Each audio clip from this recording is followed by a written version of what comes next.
Jumpa kembali Sobat All About China. Simulasi perang telah dimainkan. Sebuah hasil pertempuran sengit telah diperoleh. Pasukan pembebasan rakyat Cina mulai menjalankan simulasi peperangan. Cina senantiasa mempersiapkan diri terhadap ancaman terburuk, yaitu perang melawan Amerika. Bukan hal yang diinginkan, namun sepertinya bukan hal yang mustahil.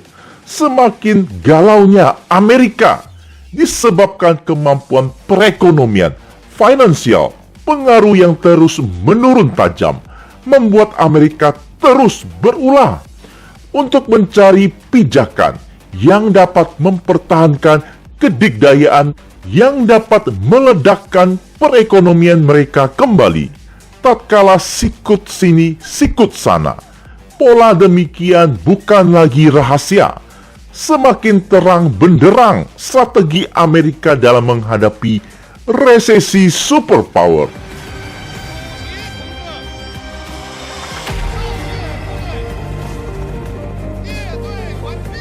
Memaksa Cina dan negara-negara yang menjadi rival utama Amerika mulai mempersiapkan diri untuk menghadapi hal paling buruk.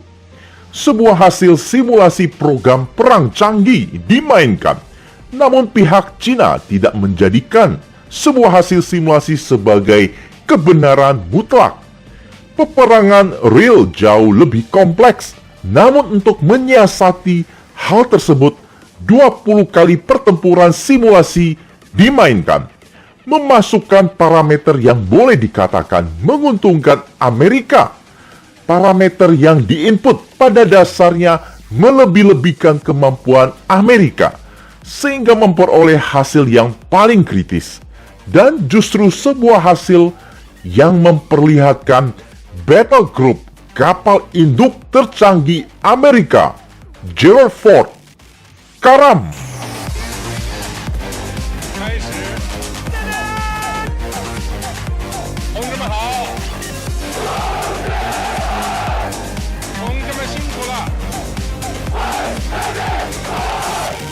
Amerika identik dengan kemampuan memindahkan pasukan tempur udara lewat kemampuan laut yang besar, yaitu keberadaan kapal induk. Karena letak geografi yang jauh dari wilayah konflik dan ingin selalu hadir di setiap konflik, bahkan sengaja menciptakan konflik, harus jauh dari rumah, maka kapal induk adalah lambang kehadiran dari negara superior yang suka ikut campur. Saat ini Amerika memiliki 11 kapal induk, sekalipun tidak semua siap melakukan pertempuran pada waktu yang bersamaan, sebagaimana harus menjalankan pemeliharaan dan sebagainya. Sekitar 6 fleet yang siap untuk melakukan pertempuran dan hadir di seluruh benua pada saat yang sama. Jadikan Amerika negara paling siap memobilisasi kekuatan pertempuran pada saat terjadinya konflik. Kapal induk masih kebanggaan, lambang kedikdayaan, kearogansian. Tak semua negara memiliki kesempatan untuk membangun. Selain rumit memerlukan pembiayaan yang sangat besar, hanya negara yang memiliki kemampuan secara teknologi, kemandirian dan anggaran militer besar yang memiliki kesempatan tersebut. Kapal induk menjadi momok bagi pekarangan lawan, menusuk lewat serangan udara yang tak henti-henti, sehingga membuka jalur bagi pasukan darat untuk bergerak maju. Kemampuannya berpindah-pindah, keberadaannya di laut luas sehingga tidak mudah teridentifikasi. Dijaga pertahanan udara terbaik, mensuplai penyerangan udara, oleh itu tak akan ada yang dapat bertahan terhadap gempuran kelompok tempur kapal induk. Kondisi bergerak terus dan dijaga pertahanan udara, maka mustahil untuk dapat ditenggelamkan. Oleh itu hampir semua negara sujud menyembah Amerika, sebab kapal induk strike group mustahil untuk dikalahkan. Namun alam masih menyisakan negara rivalitas. Tidak semua sujud. Seleksi alam memilih China dan Rusia. 我们的英雄军队有信心、有能力打败一切来犯之敌。我们的英雄军队。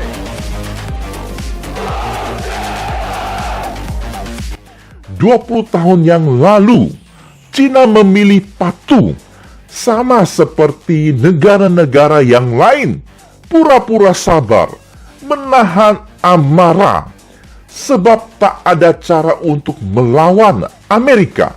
Pepatah Cina selalu mengajarkan sabar apabila tidak dapat menang.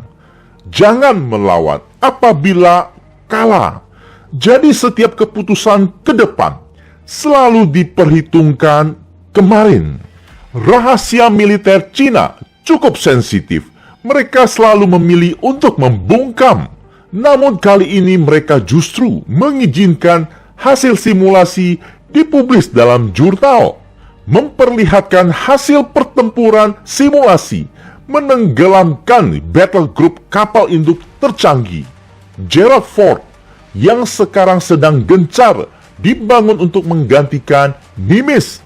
Dalam simulasi tersebut cukup 25 tembakan rudal hypersonic, maka pertahanan udara Amerika dapat dilumpuhkan, menyebabkan kehancuran total pada 6 kapal Amerika, seluruh karam.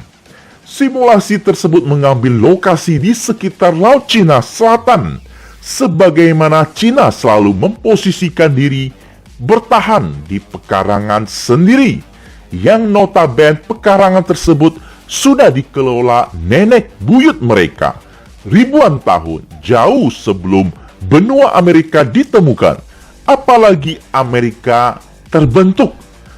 6 kapal Amerika diinput dalam simulasi tersebut, di antaranya 1 kapal induk Gerald Ford, 1 kapal jelajah Ticonderoga, 4 kapal perusak Arleigh, 264 rudal pertahanan udara, pertahanan jarak dekat seperti Chaff, Flare, Swiss, Decoy, serta kemampuan peperangan elektronik. Semua persenjataan unggulan kapal Vessel Group diinput untuk membuat Amerika sangat superior secara data. Cina juga menginput rudal hypersonic yang akan mereka gunakan dalam penyerangan. Salah satu mencapai 11 kali kecepatan suara. Rudal hypersonic tersebut memiliki kemampuan besar, cukup 2 kali pukulan, maka kapal perang kelas puluhan ribu ton akan tenggelam. Simulasi dimainkan sebanyak 20 kali, dan dengan berbagai pertimbangan menunjukkan setiap simulasi menghasilkan kehancuran pada kapal induk Amerika, menghasilkan nilai rata-rata kehancuran yaitu 93%. Tak ada yang selamat. Hasil simulasi mendatangkan keprihatinan bagi ilmuwan Cina yang terlibat dalam pengawasan tersebut. Sebab apabila nyata, maka ribuan pasukan Navy Amerika yang tergabung dalam strike group akan gagal keluar hidup-hidup dari Laut Cina Selatan. 24 rudal hypersonic ditembakkan dari 6 lokasi di Cina. Rudal-rudal hypersonic yang dianggap kurang akurat atau umpanan akan ditembakkan bersama yang akurat dengan target utama kapal induk untuk mengelabui dan menghabiskan rudal-rudal pertahanan lawan. Maka penyerangan terdiri dari 3 gelombang. Untuk memancing pertahanan udara lawan, PLA menggunakan strategi perang dan rudal canggih hypersonic. Sebuah kombinasi yang tepat. Senjata tajam tergantung siapa yang memegangnya. Rudal hypersonic menjadi dambaan Amerika. Sudah berkali-kali mereka mengalami jalan buntu. Para komandan hanya dapat memantau dari stasiun pelacakan uji coba rudal.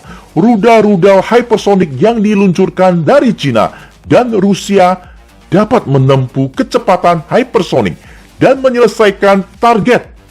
Pasukan ruang angkasa Amerika selalu mengawasi apa yang diuji Cina. Beberapa di antaranya dibocorkan ke publik, seperti kemampuan keliling bumi melawan hukum fisika dan sebagainya. Practice make perfect. Cina dianggap paling sering meluncurkan rudal hypersonic. Ratusan kali hypersonic yang terdeteksi telah diluncurkan dari Cina dalam kurun waktu 5 tahun terakhir, berbanding 9 dari Amerika. Senjata-senjata canggih disimpan, masih dijaga kerahasiaan untuk mendatangkan kehancuran tak terduga pada pihak Paman Sam di hari pertempuran. Akan digunakan untuk merontokkan negeri baru yang menyebut dirinya paling berkuasa, paling perkasa, yang telah melakukan kerusakan bumi, menciptakan peperangan dan air mata di mana-mana. Yang ingin berkuasa terus-menerus menindas negara-negara yang tidak sepaham. Alam memiliki hukumnya tersendiri yang telah terbukti selalu dapat menghentikan negara yang menyebutnya penguasa abadi. Sampai sudah di penghujung topik.